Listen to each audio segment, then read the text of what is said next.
Hey, how's it going, Manny here? Getting ready to do this video here of the article and Wide Open magazine from like '98. Um, I lost the cover. All my magazines are a little bit old and tattered now, but they're old. I lost the cover. I don't know where the cover went, so I lost it at one point. So I'm not sure what issue or date, what month or whatever this one was. So sorry about that. Um, I'm gonna open it up here. There was a cool Mets ad right here that for Warp that Ciotti did. This is off of the triple in the Supercross track. This article here that I'm gonna be opening up to, it is mainly about the Supercross track because that's what I had at the time. This was really before freestyle motocross was a thing. But I'm gonna kind of narrate it the best I can. I'll probably stop in the middle of the text there, and if there's anything I could add to it or insights or anything, I'll let you know. Sorry, it's a little stain. I don't know how that happened, but my first magazine shot, Nick Ciotti took the pic. This whole thing came around, my cousin Chris Ackerman, that's who wrote the deal. He got me lined up with Matt Schlingman and Ciotti, and Matt Schlingman was the editor of the magazine. It was cool to have him come up. When he came up, it was actually right when, before the YZ400s were the four strokes. Everybody hates four strokes, but he had a YZ400 before pretty much anybody did. So it was cool. I got to ride it, whatnot. It's a 2-page there, 3, 4. I think that's it. I think it goes into, there's Deegan at Larry's there. Good old Lusk.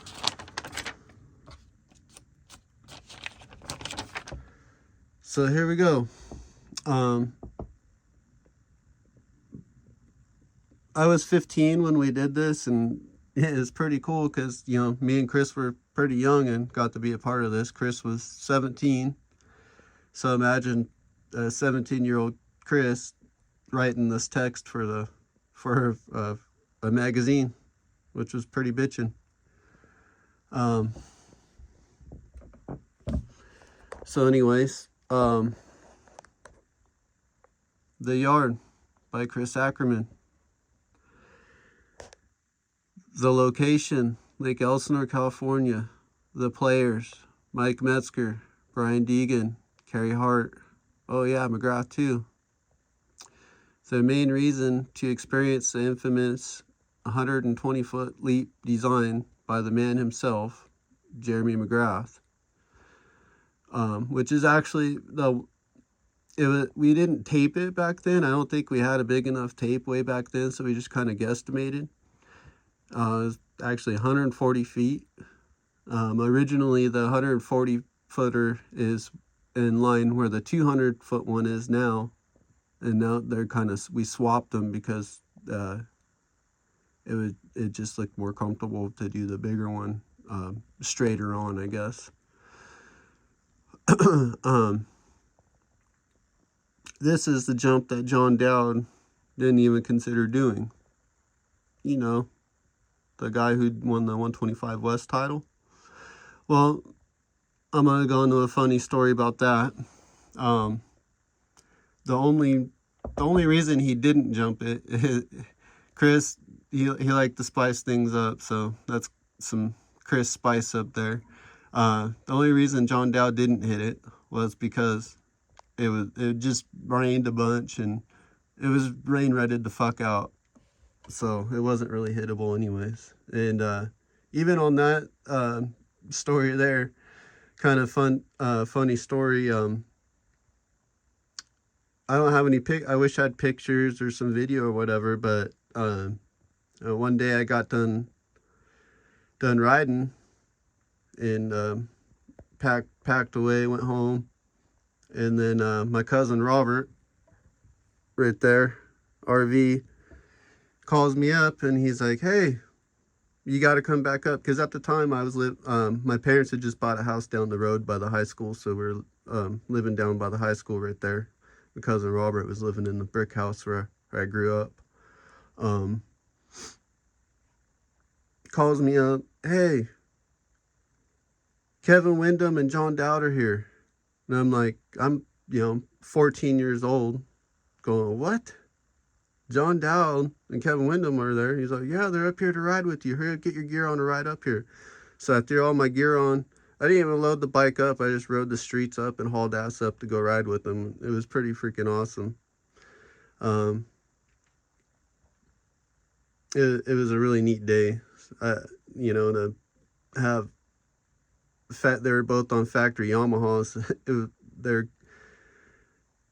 came up and we're battling on my Supercross track, and I was able to ride with them, which was, kind of a dream come true. Like a lot of the stuff I got to do, I only dreamt about, and it came to be able to do it eventually, which was pretty awesome. So, anyways, I got to ride with Kevin Windham and John Dowd. And another funny story about that is a few weeks prior, Windham was actually trying to ride down Lost Road there to try to find the track, and he ended up eating shit and getting some road rash. And it was funny because me and my mom, we kind of heard about it. Austin Squires, he I guess he had told him about the track, and that's how he was trying to find it. But anyways, Austin, me and him were riding, and he's like, "Yeah, Windham was trying to come down and he ate shit, got cross-rut in some rain ruts." And then me and my mom were watching Supercross the weekend after, and they were actually talking about how he crashed and got some road rash. So it was funny because we knew he was trying to find us. So there's a fun fact there for you guys. So anyways, the yard also consists of a Supercross track, which has caused injury to many top pros who will remain nameless in order to avoid embarrassment. This is also the site of my cousin and track owner. I'm technically not the track owner, this is my parents' property where I got to grow up, and my mom, my dad, my dad's Big Manny, and my mom Mindy. I got lucky enough to put up with me to let me do this for basically my whole life, building jumps and having fun up there at the yard. Manny Jabala's accident, which caused him to break the C2 and fracture the T5 plates in his neck, which is true. I broke, compressed, and displaced my C2 when I first crashed and the ambulance came up and stuff like that. They thought I knew I broke my neck. Like it was stiff, and when I walked down, and when I was walking, it was popping all funky and stuff. And so I laid down, and once I laid down, that was kind of a mistake because it hurt so bad to get up. Once I took the pressure off of it, I guess, it hurt so bad I couldn't get up. And the ambulance people were like making fun of me and stuff, like basically calling me a pussy. And so they threw me in the well, my dad wanted me to my dad, as crazy as he was, he's like, "Just throw him on a piece of fucking plywood and throw him in the back of the Bronco," which there was no way that was happening. I was hurting too bad. I had a broken arm. So ambulance comes, they're making fun of me, talking shit on me. Get to the hospital, they're like, "Oh yeah, you didn't break your neck." So they did the MRI or whatever, and all of a sudden the doctor comes out and the nurse, and they had this concerned look on their face, and they're like, "Hey, You just broke the same bone that Christopher Reeves did, and he's paralyzed. So don't move. So yeah, that's pretty crazy. Anyways, there's Mets. That's the 140 footer. That's like the first of the really big jumps that we had there. You can see right there's the 100 footer. There's actually me right there. This is right after I got my halo off, and you could see I have my neck brace on. This is my soft brace. I wasn't even supposed to be riding, and but you know, my dumb ass being a kid, I rode a couple times with my halo, and then after I got the halo off, there I am right there. My cousin Kenny, my cousin Robert, my uncle Kenny. Ciotti photo, me doing a hill clicker. Now this is an interesting one right here, because me and Ciotti kind of talked about this. I didn't really elaborate on it the other day, but the bleachers. So anyways, this picture's not from the yard. I did have some bleachers, but they weren't this cool. My bleachers were some mobile home steps, and that's what I had. But I guess those are some snowboard guys or some skaters, and then Mets there. RV, my cousin, him and a guy named Jeff Offit. You know, when I broke my neck, we built the Supercross track. Flip the page here. Ouch. A lot of this track was made while Manny was out with his injury. To explain the track from the starting line, you start off straight into a 90-degree left turn. From there, 5 feet out of the turn, you hit a 50-foot double, then a 25-foot tabletop. You land into a right 90-degree turn into a 20-foot double, and then in 15 feet you hit a 90-foot triple. Once again you hit a 90-degree turn into a 50-foot double, and then you hit a 75-foot triple, landing in a straightaway, which takes you to the outdoor section. So originally I had the at the bottom right there was the Supercross track, and then you hit this the step up I actually broke my neck on, where I got the picture of the hill clicker on the page before, and then you'd hit kind of like an outdoor section, go up to the house pad, and then there's a berm up there, and then you'd hit down to the step ups over the big hill, and you'd come down the hill right there, and then there's the corner. Right here is the first double.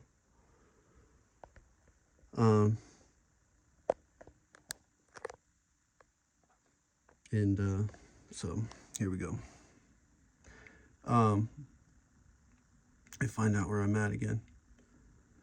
The first part of the outdoor track was, which is linked into the Supercross track, starts out with a 15-foot high step up and then goes over the hill. From there, you drop into the runway that for the famous step-ups. Top riders choose whether to hit the 90-footer, the 120-footer, or the 140-footer. That has yet to be jumped, which is actually the 140-footer is actually the 200-footer. The original one, nobody hit that. McGrath, well, here it goes right here. This is the one that McGrath was telling us how to build. That wide open will be the first to shoot riders on this one. We just have to keep that film under lock and key until we're ready to run it, just to be safe. After landing the monster step up, it's back to the first turn. Then the first turn not only puts you back for another 2-minute lap, but you can stop off at Manny's house, which has all the necessities of a factory semi, which is my old shop down there. It's some semi trailers, which is pretty cool. The backyard is not for the weak or the unconfident rider. It does require skill and heads-up riding. With top names like we have mentioned, just watching will blow your mind. So, right there we got Mike Chamberlain. Looks like the triple. The track tombstone. Not sure what that is. I think it's just the piles of dirt over the step up. You actually got my dad right there in the dozer when we were building the 140 foot and 200 foot jumps the day McGrath came out. What we did to build those originally is we just dug a hole in front of them, kind of, or pushed the dirt up so that it kind of dropped off before the takeoff, and we used that dirt to build the takeoff because we just didn't have piles of dirt right there. We had to push it up.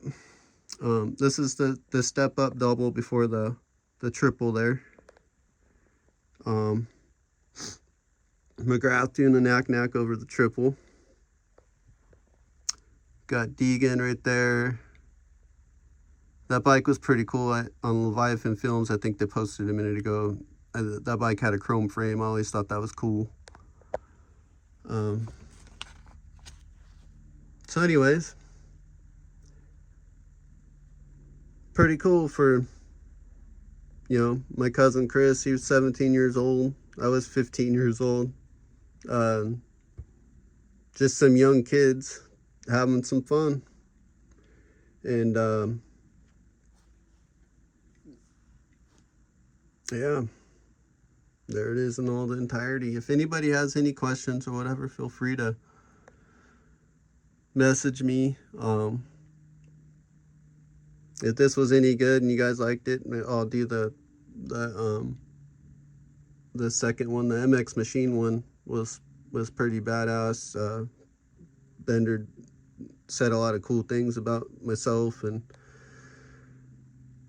there's just all kinds of cool stuff in there. Ciotti, appreciate those guys. Those guys been around the yard since, you know, the beginning and taking pictures and stuff like that. Yeah, so 15-year-old me took this magazine to school. I thought it was so cool. Nobody cared. It was right before me and Tara started dating, and I thought it was so badass, and I took it up to her, and she was like, "Oh yeah, whatever." But man, I wish I knew what month. I know it was 98 when this came out because I was 15. So I was 14 when I broke my neck. I was 15 when I did that, when I came up and took that picture there. But anyways, thank you everybody. Appreciate y'all. Yeah, the yard, the name, the yard, you know, it was always called the Yard. That's where my dad ran his business out of. So it was the Yard. Later on, I don't know who, so people just started calling it Manny's Yard, or we're going up the ride at Manny's, because that's where eventually I moved back up there and lived up there, you know, a good portion of my life. And now other people have tried to call their spots the Yard, and Manny's Yard kind of keeps it a little on its own, and it kind of keeps my dad. I do it more for my dad, to keep my dad's name alive. He passed away a few years back. And if y'all can, especially on Facebook, if you see this on Facebook, just because my mom's not much on social media, but she does see stuff on Facebook, give her a huge thanks, because if it weren't for her, we wouldn't be able to, I mean, none of this would be possible. So I love and appreciate my mom.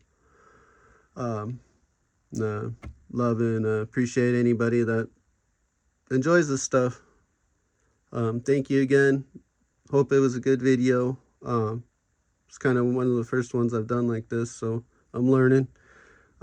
Any questions or comments, just message me or whatever.